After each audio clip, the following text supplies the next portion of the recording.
perlu saya sampaikan, sanad ini harus muttasil. Sehingga kita tahu bahkan cara tidur Rasulullah itu miring kemana, ala jambihil aiman, kemudian madhab kiblat. Sebelum tidur beliau wudu, sebelum tidur lagi baca subhanallah 33 kali, alhamdulillah 33 kali, Allahu akbar 33 kali. Sebetulnya wiridan itu sanad paling kuat itu tentang mau tidur. Meskipun ada riwayat dibaca setelah apa? Sholat. Jadi makanya kita al-jam'u baina riwayaten, habis sholat ya baca itu, mau tidur ya baca itu. Nah, sebetulnya habis sholat sama mau tidur tuh ngeri mau tidur, karena ini kan pemanasan mati, pelatihan mati, karena satu kondisi yang Anda sudah tidak bisa ikhtiar. Tapi kayak apa Rasulullah? Justru kita kondisi yang nggak bisa ikhtiar itu pesannya Nabi apa? Kamu baca ini, in mutta, kata Nabi, ada yang baca in mitta. Kalau mau berpikir potensi paling ngeri, bahaya paling ngeri adalah orang mau tidur, karena di situ kita tidak bisa apa-apa. Cara musuhmu mangkel mbek kowe ya karek nyembelih. Cara bojomu mangkel mbek kowe ya karek ngobong kok ini TV-TV niku. Anda usah merasa tidak akan mengalami itu, ya insya Allah enggak itu. Tapi dengan melihat di TV semua potensi itu ada. Untuk kowe turu ning kendaraan tangis-tangis ning akhirat. Terus takoki, Gusti kalau mau teng akhirat mau kecelakaan kan. Nah, justru mau tidur itu Nabi itu unik, kelihatan bahwa ada nubuah, ada kenabian yang luar biasa. Kalau mau tidur itu ada nubuah, ada kenabian yang luar biasa. Kalau mau tidur itu ada wiridannya. Saya termasuk orang yang fanatik baca wiridan sebelum tidur. Jadi jangan kira kalau Selasa sholat jarang wiridan, tidak punya wiridan di tempat lain, itu sangat suudzon yang menyakiti. Saya punya cara sendiri untuk ingat Allah, itu terutama mau tidur. Sampai istri saya itu protes, Gus nak bersolat atau mau nyekel tasbih api tidur. Saya itu punya tasbih lupa jumlahnya semuanya di kamar tidur. Ini sekaligus ijazah entah pamer kebaikan tidak tahu saya. Pokoknya sudahlah husnudzon saja. Suudzonu iblis. Karena mau tidur saya pikir kalau tahu-tahu saya bangun terus ketemu mungkar nakir terus kayak apa. Sehingga Rasulullah itu ngajari kita luar biasa. Bismika wadu'tu jambi wa bismika arfa'u. Kalau mau tidur doa populernya apa? Bismika Allahumma ahya bismika amut. Hafalnya gitu tok. Saya hafal banyak. Allahumma rabbas samawati sab'i wa rabbal arsyil azim rabbuna wa rabbu kulli syai' falikal habbi wan nawa. Allahumma antal awalu falaysa qablaka syai' wa antal akhiru falaysa ba'daka syai' wa antal dhahiru falaysa fawqaka syai' wa antal batinu falaysa dunaka. So, itu tak baca sampai tidur. Saking kadang takutnya sama Allah, akhirnya nggak bisa tidur. Kadang sampai setengah 4 apa terus tidur baru setengah jam terus subuh. Jadi kalau melihat tren itu kayaknya saya bakat wali gitu. Kalau trennya seperti itu terus. Tapi sayangnya tren seperti itu jarang warset makanya terus tidak jadi wali-wali gitu. Tapi saya ingatkan ke jenengan, sanad-sanad seperti ini tuh yang mungkin Anda lupa. Anda hanya ingat sanad misalnya ya Mu'ad inni uhibbuka faqul dubura kulli sholatin atau fala tad'anna dubura kulli sholatin Allahumma inni ala dzikrika wa syukrika. Kamu lupa bahwa saat paling krusial dalam hidup Anda itu tidur. Sehingga disebut wa min ayatihi manamukum billaili wan. Itu dari segi krusial gawat darurat, setiap saat Anda bisa mati. Belum urgensinya tidur untuk melawan maksiat. Itu kalau kamu hidup di kota Demak atau kota Semarang, bener kepikiran niklap atau wong ayu-ayu seneng terminal ning gone dalan-dalan itu satu-satunya cara itu hanya tidur. Kowe nak melek tetep jelalatan tak jamin. Masuk ning arep masjid Demak nggo tasbih gede-gede. Pangeran ndelok wong liwat tuh eling. Barokahnya usul fikih adalah kita belajar dulu. Saya pernah musyawarah sama Gus Yofur tentang usul fikih. Usul fikih itu ada makalah mubah itu tidak ada. Sebagian ulama berpendapat mubah itu tidak ada. Karena setiap mubah saat itu Anda pasti meninggalkan keharaman. Itsma min mubahin illa wa yatahaqqaqu bihi tarku haramim. Tidak ada kemubahan kecuali saat itu kamu meninggalkan keharaman. Anda tidur, berarti Anda taroktal maksiyah. Anda tidur berarti Anda meninggalkan maksiat. Enggak nyolong, enggak dugem, enggak zina, enggak maling, enggak ngerasani orang. Jadi tidur itu anggap saja ya Rob, ya Allah saya mau tidur. Tidur itu ibaratun antarkil ma'asi. Jadi malaikat roket pate kandani iki ras sekedar turu. Ya kowe kudu ngerti iki ape ninggal maksiat. Hitung mulai saiki. Bismika Allahumma ya bismika. Amun ayo roket patet hitung. Anggap ini kiat meninggalkan maksiat. Terus turun 6 jam berarti tidak maksiat 6 jam. Meskipun akhirnya maksiat karena bangun jam 7. Artinya maksiat ra subuh gitu. Tapi betapa krusialnya ulama. Ulama lah yang mengajarkan kita tidur itu rohatan lil abdan, untuk istirahat. Kita pulih lagi, bisa kerja lagi. Pak Bupati bisa ngantor lagi, Pak Kapolsek, Kapolres bisa ngantor lagi. Semuanya aktivitas tentara bisa ngantor lagi. Memulihkan kekuatan itu ibadah. Meninggalkan maksiat karena tidur juga ibadah. Tidur saja ibadah. Ini barokatnya umatnya Rasulullah Shallallahu Alaihi Wasallam. Senyaman itu. Coba kalau kamu jadi umatnya Nabi lain, wah itu beratnya bukan main.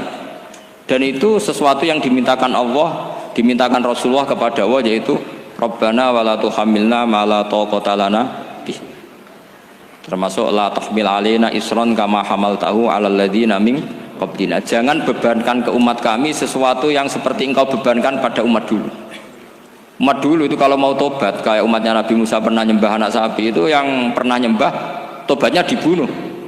Liyaqtulal bari'u minkum al mujrima, yang terbebas dari menyembah anak sapi disuruh bunuh yang pernah menyembah anak sapi. Fatubu ila bari'ikum faqtulu anfusakum. Mau beratnya kayak apa? Kalau orang sekarang tobat cukup soal Pak Rosid salami template 100.000, dipandu caranya tobat diwari istighfar. Nomor itu penting. Nomor loro seneng kiai, seneng aku maksudnya, maksud kalimatnya jelas. Itu sudah. Pokoknya yang jelas gak usah dibunuh, gak usah apa? Gak usah apa? Dibunuh. Sehingga tidurnya umatnya Rasulullah itu luar biasa, terutama tidurnya orang puasa. Tidurnya tasbih, tidurnya ulama juga tasbih.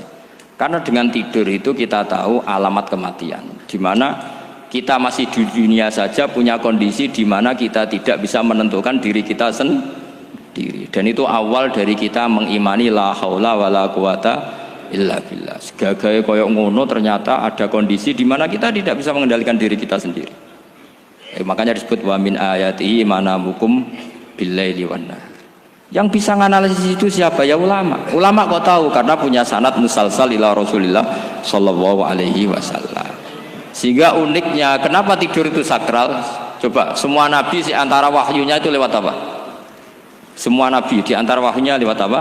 Tidur, lewat mimpi. Inni arafil manami anni atfahuka fangzur madza tara.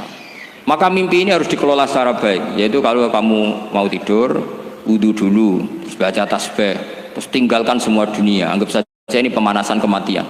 Itu insya Allah mimpinya sip pokoknya. Paling dikejar-kejar Dajjalnya kecemplung kali, insya Allah. Tapi kalau kamu tidur gak wudu, raiso turu terus raiso turu mangan sik bu.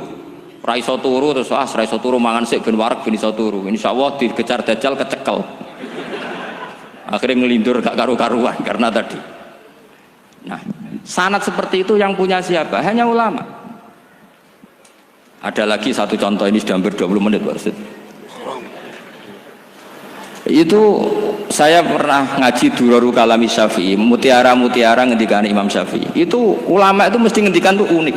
Tadi saya sudah cocokkan sama Bupati, tak tanya, Pak Bupati saya ini punya ilmu dari Bapak, mungkin pas untuk jinan pakai. Kata Bapak, urip itu podo wae, ngadepi konco mbek musuh podo wae, malah kadang ribet konco. Dulu saya itu iskal itu janggal. Tapi setelah ngaji Durarul Kalami Syafi'i yang ada di Muqaddimah kitab Majmu', Muqaddimah Syarhul Mu'adzab Imam Nawawi, Imam Syafi'i nak ngendikan gini, man ahsana ilaika faqad qayyadaka. Wong apiki kowe nyancang kowe. Kaya Pak Rosid itu apian mbak aku. Ngerti sarang sowan mampir, gayane apian, jebule nyancang. Awas nak teko ning Demak. Itu faqat qayyadaka, nyancang kowe. Tapi waman asaa ilaika faqat atlaqaka. Wong sing eleki kowe iku penak bebasno kowe. Kowe tau diutangi wong kancamu ta musuhmu? Sing biasa utang kowe lho. Kanca. Kowe numpak mobil ketemu musuh enak ra usah nawani, nak ketemu kanca monggo bareng. Sing ngel-ngelo kowe kanca ta musuh?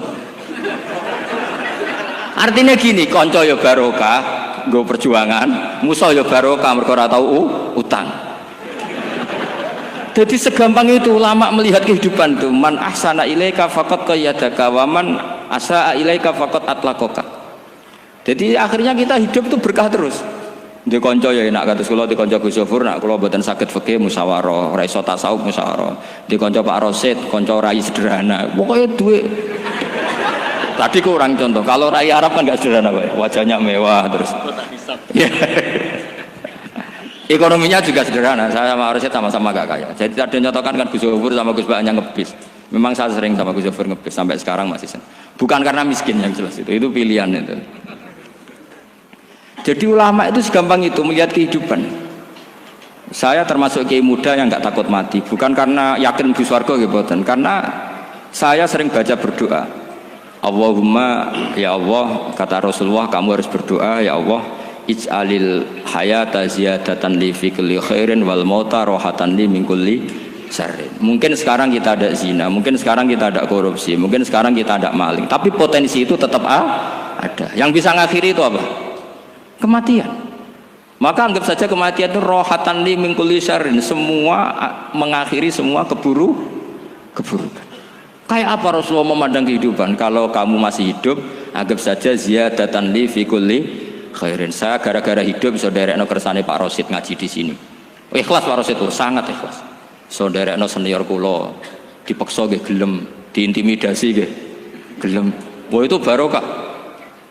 Nanti setelah saya mau mati, pikiran saya juga akan ridho-ridho saja. Ya Allah, ini akhir dari segala potensi keburukan saya.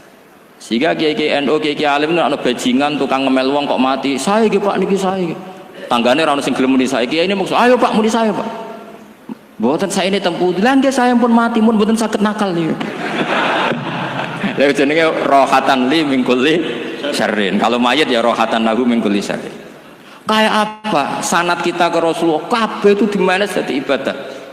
Al hayat ziyadah fi kulli khairin, al maut rohatan min kulli syarrin. Kenal Pak Rosid ya ibadah, apalagi kenal Gus Zofur ibadah, kenal Bupati ibadah, konco perjuangan. Kok kenal preman ya ibadah, konco latihan dakwah, anggapnya latihan ngelola rehab. Kenal polisi ibadah, jaga stabilitas nasional, kenal ABRI ibadah, jaga NKRI. Kenal orang nakal ibadah, dianggap pembina. Semua itu ibadah. Kayak apa ajaran agama ini? Semuanya baik-baik saja, tergantung niat. Tapi sanad ini siapa yang punya? Hanya ulama. Nah ulama itu siapa? Ya orang yang kamu ketemu. Dalam konteks ini Mbah Mun ngajari kita macam-macam. Mbah Mun ketemu orang siapa saja hormat. Saya kemarin bikin makalah untuk beliau, termasuk saya cerita dari riwayat Rasul Aqli ba'dal iman billah at-tawaddud ilan nas wastina'ul ma'ruf ila kulli barrin wa fajirin. Inti iman setelah akal menentukan kita iman kepada Allah, akal setelah mengantarkan logika iman kepada Allah, akal itu kita gunakan at-tawaddud ilan nas supaya kita bersikap simpatik dan melakukan kebaikan kepada siapa saja. Karena barokahnya kita simpatik nak ngandani wong nggih gampang. Misalnya kita di kiai alim sundul langit sampean mbek tangga modit, ketemu wong perengut, sing ape ngandel iku sapa? Sementara sing preman, ayo ngopi nggonku sik tenang ae. Sing kiai ini orang begawean gak ada kopi kowe. Akhirnya sing preman sakhok di pengaruh, sing kiai ini bakhil gak duwe pengaruh. Itu tidak boleh kejadian seperti itu. Makanya ada riwayat wastina'ul ma'ruf ila kulli barrin wa fajirin. Jadi kula suwun sanad-sanad seperti itu tidak boleh hilang. Saya itu kitabnya Mbah Mun Al-Ulama Al-Mujaddid itu setengah hafal. Sampai sekarang masih tak baca. Kalau mau tidur tak baca. Bahkan di tas saya itu ada terus. Ya karena kalau saya di Jogja kangen Mbah Mun baca itu ketika beliau masih sugeng, apalagi sekarang. Karena jangan sampai saya ini punya fatwa yang mukhalif terhadap fatwanya Mbah Mun. Ini terutama warning sama santri sarang, nggak boleh. Terakhir itu Mbah Mun punya kecenderungan, punya pikiran kayak Yusuf Qaradawi. Ya potensi wajibnya zakat khodrowat fawakih. Ngendikan gini, sama masih ingat ketika ngaji sama Gus Zofur Pak Rosid kalau Mbah Mun guyon. Wong desa iku wis melarat, gegere nganti kaya akik wae. Mbah Mun nyontokno gegere macul nganti kaya akik gara-gara sing ditandur pari wajib zakat. Wong Sulawesi nandure kakao cengkeh, zaman iku cengkeh joyo. Berhubung ora akut gak wajib zakat. Padahal kaya raya. Jadi fenomena itu sering diutarakan beliau. Lama-lama beliau ngarang di Al-Ulama Al-Mujaddidun, beliau mengutip pendapat Ibnu Katsir, tentu di era modern kayak Yusuf Qaradawi. Sebenarnya Yusuf Qaradawi sendiri bukan mujtahid, dia yang muqallid juga. Kata Ibnu Katsir, wa mimma akhrajna lakum minal ard, yang harus dizakati adalah ma itu umum, apa saja yang keluar dari bumi. Maka kecenderungan Mbah Mun akhir-akhir itu mbok yao fawakih khodrowat itu dizakati. Tapi beliau tentu tidak ilzam ya, karena beliau sangat syafi'i. Tapi ini kan saran yang baik lah menurut saya. Apa susahnya sih dadi wong lomo gitu loh. Wong dadi wong medhit kok mbok bilo-bilo. Lah nek kowe takok takbire ndi Gus? Nak khadrawat fawakih, melon, kakao, tebu wajib zakat. Takbire iku lomo iku apik, medhit iku elek. Ngoten-ngoten mawon. Mumpun ngoten mawon. Assalamualaikum warahmatullahi wabarakatuh.